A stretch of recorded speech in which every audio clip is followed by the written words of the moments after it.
로하, 안녕하세요. 처음 인사드립니다. 로하티 현우라고 합니다.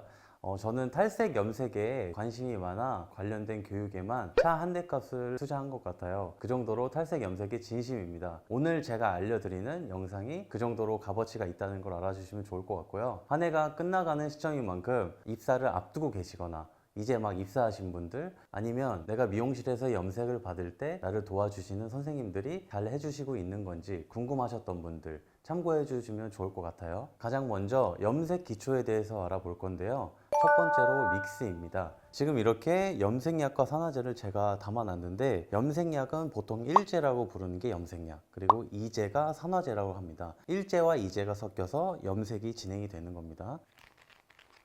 지금 이렇게 크리미하게 잘 섞였죠? 이 정도로는 섞여줘야 됩니다. 이 정도 질감이 나와야 이렇게 염색이 잘 진행될 수 있습니다. 그리고 염색 시작하기에 앞서서 빗질을 항상 먼저 해주셔야 되는데요. 특히 전체 염색인 같은 경우에는 이렇게 굵은 빗살, 쿠션 브러쉬 같은 걸로 빗질을 잘 해놓고 진행해야 모발 엉킴이 없습니다. 모발이 엉킬 시에는 고객님의 머리도 흔들릴 수 있고 머리가 당기면서 아픔이 발생될 수 있어서 불편함을 느낄 수가 있어요. 그리고 이따 말씀드릴 거지만 모발이 엉킨 상태에서 작업을 하게 되면 염색약이 모발에 잘 들어가지 않을 수 있어요.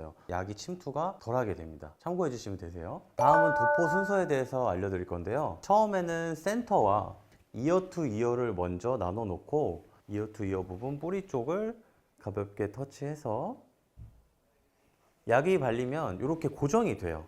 센터 부분도 뿌리 쪽에 가볍게 이렇게 센터를 나눠 놓고, 센터의 뿌리 부분을 가볍게 약을 발라주시면 됩니다. 그러면 작업할 때 수월하게 할 수 있겠죠?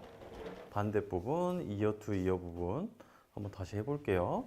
고객님이 불편함이 없을 정도로 모발을 살짝 앞쪽으로 당겨주시고 가볍게 터치를 하면 이렇게 고정이 됩니다. 내가 굳이 당기고 있지 않아도 이렇게 고정이 되고, 이렇게 센터와 이어 투 이어 부분을 먼저 작업을 하면 어쨌든 염색약은 바르는 대로 탈색과 발색이 이루어지는데, 가장자리 부분을 먼저 발라놓고 나머지를 발라줘야 속도 밸런스가 맞습니다. 자, 이렇게 파트를 나눠놓고 나서 이제 크로스 체크에 대해서 먼저 알아볼 건데요. 어쨌든 공통사항이니까 먼저 짚어드리고 지나가겠습니다. 내가 가로로 발랐으면 크로스 체크는 반대인 세로로 해줘야 돼요. 혹은 대각선으로 하거나, 반대로 세로로 먼저 발랐으면 반대인 가로로 체크를 해야겠죠? 이런 크로스 체크가 중요한 이유는 가로로 발랐을 때 세로나 대각선으로 바르면 내가 미처 안 발린 부분까지 정확하게 볼 수가 있고, 크로스 체크에서 또 가장 중요한 팁은 가장 눈에 잘 보이는, 우리가 거울에 비춰서 잘 보이는 부분, 이 탑 부분의 크로스 체크를 가장 세심하고 꼼꼼하게 해주는 게 중요합니다. 이 부분은 저 같은 경우는 기존 섹션보다 더 작게 뜨는 경우도 있어요. 아랫부분 같은 경우는 모발이 덮어주기 때문에 열로 인한 발색이 더 많이 이루어지기도 하거든요. 근데 이렇게 윗부분 같은 경우에는 이 덮어주는 머리가 없기 때문에 랩핑이나 파지를 대지 않는 이상 이 부분이 발색이 좀 덜 이루어질 수 있어요. 그리고 가장 우리 눈에 잘 보이는 영역이기도 하고 둥근 면이기 때문에 앞에서 봐도 옆에서 봐도 뒤에서 봐도 균일한 색상을 결과를 얻으시려면 꼼꼼하게 체크를 해주셔야 됩니다. 두 번째로, 염색은 크게 세치 염색과 일반 염색을 나눌 수 있는데, 세치 염색부터 알아볼게요. 세치 염색 같은 경우는 피부에 착색이 될 수가 있어요. 그러니까 페이스 라인 이쪽이나 목 뒤쪽에 착색이 될 수 있는데, 이런 경우를 방지하기 위해서 피부 보호제를 바르는 경우가 있습니다. 저희 같은 경우는 이렇게 바세린을 쓰는데, 바를 때 주의해야 될 점이 피부에만 발라야 됩니다. 실수로 피부 바르다가 모발까지 이렇게 바르는 경우가 있어요. 이렇게 모발까지 바르면 피부 보호제가 모발을 보호해 버리기 때문에 이 염색약이 발려도 이쪽이 세치 커버가 안 되는 경우가 있습니다. 이 부분을 굉장히 조심하셔야 돼요. 특히 페이스 라인은 피부 보호제 바르실 때 최대한 모발 가까운 피부까지만 발라주시는 게 좋습니다. 이렇게 헤어라인이 사람마다 다르기 때문에 바르기가 쉽지는 않겠지만, 이 부분도 어쨌든 숙련이 되면 굉장히 쉬워지거든요. 그리고 이건 1차적인 피부 착색 보호 방법이고, 2차적으로 어쨌든 리무버를 쓰는 경우가 있는데 따갑다고 하시는 분들이 있어요. 그렇기 때문에 1차적으로 예방을 해주시는 게 좋습니다. 1차적으로 예방을 했을 때 착색이 안 되면 리무버를 사용할 필요도 없겠죠? 다음으로 세치 염색 도포법을 좀 알아볼 건데요. 세치 염색 도포법은 두피에 얹듯이 두껍게 발라주는 것이 좋습니다. 섹션을 나눠 놓고 이렇게 얹듯이 두껍게 두피랑 가까이 발라주시는 게 좋아요. 세치율이 높을수록 약은 두껍고 섹션은 촘촘해야 돼요. 그리고 모발에 얹듯이 살포시 붓으로 눌러주듯이 발라주는 게 좋습니다. 그리고 세치 염색을 바를 때는 저 같은 경우는 아래에서 위로 하는 방법을 선호해요. 왜냐하면 약이 모발에 잘 달라붙어 있어야 되는데 위에서 아래로 바르고 위에서 아래로 바르고 하게 되면 어쨌든 모발이 또 뜨잖아요. 이렇게 모발이 뜨게 되면 약도 같이 뜹니다. 약도 같이 뜨기 때문에 아래에서 잘 붓고 그리고 다음 섹션 할 때도 2차적으로 눌러줄 수 있어요. 2차적으로 눌러줄 수 있기 때문에 세치 염색 같은 경우는 아래에서 위로 발라주는 게 기본입니다. 그거를 참고로 연습하시면 될 것 같아요. 자, 그리고 두피에 제가 두껍게 바르라고 했지만 뭐 그렇다고 두피에 뭐 떡칠을 한다거나 뭐 그러라는 말은 아닙니다. 그런 부분은 참고해 주시고, 그리고 간혹가다 세치 염색약에 알러지가 있으신 분들, 염색약에 알러지가 있으신 분들이 있어요. 그런 분들은 어쩔 수가 없습니다. 두피를 살짝 떼야 돼요. 0.2cm, 0.3cm라도 떼고 작업을 해야 되는데, 그런 부분에서 예방할 수 있는 방법은 두피 보호제를 뿌리거나 두피를 떼고 해주시면 되는데, 한번 보여드릴게요. 섹션을 뜬 다음에 최대한 얇게 떠야 됩니다. 최대한 얇게 떠야 되고 위에 머리를 높이 듭니다. 높이 들어서 정확하게 보이게 본 다음에 두피와 최대한 가깝게 이런 식으로 발라주셔야 됩니다. 지금 이렇게 두피까지 바른 것처럼 보시는 분들도 있을 텐데, 잘 보시면 두피가 다 떨어져 있어요. 약이 최대한 가깝게. 그리고 붓을 눕혀서 바르기보다 붓을 세워서 바르는 게 좋습니다. 눕히게 되면 어쨌든 힘이 들어가요. 이러면 두피에 닿을 수밖에 없습니다. 여기는 안 닿아도 여기 밑에를 들어보면 두피가 이렇게 닿아 있어요. 지금 보이시죠? 그래서 눕혀서 바르기보다 붓 끝 쪽을 이용해서 바르시는 게 조금 더 디테일한 방법이에요. 하지만 붓끝을 발라주실 때는 힘을 빼고 살살 발라주셔야 되고 섹션을 작게 떠야 됩니다. 그게 포인트입니다. 세치 염색은 기본적으로 다 알아봤고요. 이렇게 작업을 한 상태에서 파지를 붙이는 방법, 랩핑을 하는 방법이 있는데 뭐 둘 중에 하나만 해주셔도 좋고, 저는 세치율이 높을수록 둘 다 합니다. 파지도 붙여놓고 랩핑까지 해요. 그리고 보통 20분에서 30분 사이 세치율에 따라 다르게 조정하시면 되고요. 세치율이 높으면 타임을 좀 더 길게 보시고 테스트 보시면 돼요. 그리고 하나만 더 추가적으로 말씀드리면, 세치가 특정한 부분에 모여서 나시는 분들이 있어요. 뭐 예를 들면 구렛나루만 난다던가 아니면 옆에만 난다던가 이렇게 페이스 라인만 난다던가, 세치가 한 곳에 모여서 나시는 분들은 이쪽 부분을 가장 먼저 발라주시고 나머지를 작업해 주시거나, 그 부분을 내가 쓸 약, 염색약에 한 레벨 낮은 거를 먼저 발라주시고 가장 먼저 발라주시고 나머지를 발라주시고 테스트를 이쪽을 보시는 게 좋습니다. 그러면 균일하게 나올 확률이 굉장히 높습니다. 참고하시면 되고, 세치 염색은 이 정도로 알아보겠습니다. 자, 이제 세치 염색은 끝났고요. 일반 염색을 알려드릴 건데, 일반 염색 같은 경우에는 세치 염색과 비슷하지만 다릅니다. 일반 염색 같은 경우는 세치 염색과 다르게 너무 두껍거나 너무 얇게 도포하면 안 돼요. 딱 적당하고 균일하게 도포해야 되는데, 적당한 게 가장 어려우니까 제가 한번 보여드릴게요. 섹션을 꼬리빗으로 나눠준 다음에 나머지 머리는 잘 고정해 주시고, 고객님께 방해가 되지 않는 선에서 이제 왼손을 잘 받쳐주고 작업을 하시면 되는데, 지금처럼 섹션이 너무 두껍거나 얇아도 안 되고 모량은 균일하게 하셔야 됩니다. 모량은 균일하게 하고 염색약을 바르고 빗질 가볍게 하고 바르고 핸들링하고,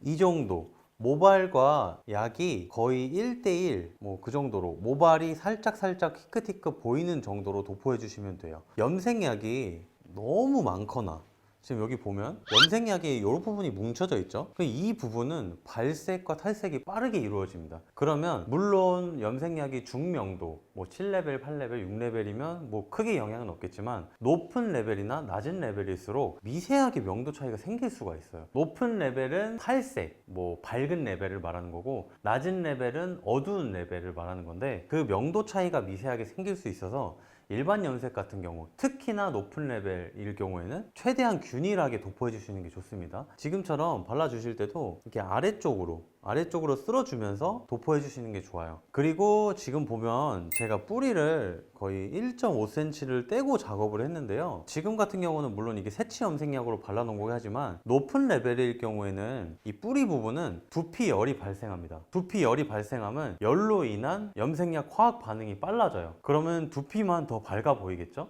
그걸 방지하기 위해서 두피를 떼고 작업을 하고 어느 정도 시간이 지나서 아래쪽 발색이 나온 상태에서 두피를 2차 도포해 줍니다. 그렇게 해야 균일하게 나올 수 있고, 뭐 어두운 레벨 같은 경우는 원터치로 한 번에 하셔도 상관은 없어요. 근데 8레벨, 9레벨, 10레벨, 11레벨, 탈색 이렇게 가는 경우에는 높을수록 이런 모발에 띠가 잘 보여요. 띠가 잘 보이기 때문에 띠를 가장 잘 없애는 방법은 두피 열이 발생하는 부분 1에서 2cm를 떼고 먼저 작업을 해주고, 밑에 머리가 어느 정도 발색이 올라온 상태에서 시간이 지난 뒤에 같이 두피를 작업해주면 그 밸런스가 균일하게 이루어집니다. 그리고 방금 새치에서 보셨던 거랑 마찬가지로 지금 일반 염색도 저는 아래에서 위로 가는 방법을 선호하는데요. 그 이유는 뭐냐면 위에서부터 아래로 작업을 하게 되면 어쨌든 위에 머리를 염색을 하고 아래 머리를 발라야 되는데, 지금 이 염색약이 발린 머리가 안 발린 곳으로 가게 되잖아요. 안 발린 곳으로 가게 되면 안 발린 곳에 염색약이 듬성듬성 묻어요. 그러면 염색약이 묻은 모발은 모발 엉킴이 발생합니다. 근데 위에서 아래로 작업하고 내려오면 그 확률이 올라가겠죠? 저 같은 경우는 그래서 아래에서 위로 작업을 하면서 모발 엉킴을 최소화하려고 하는 편입니다.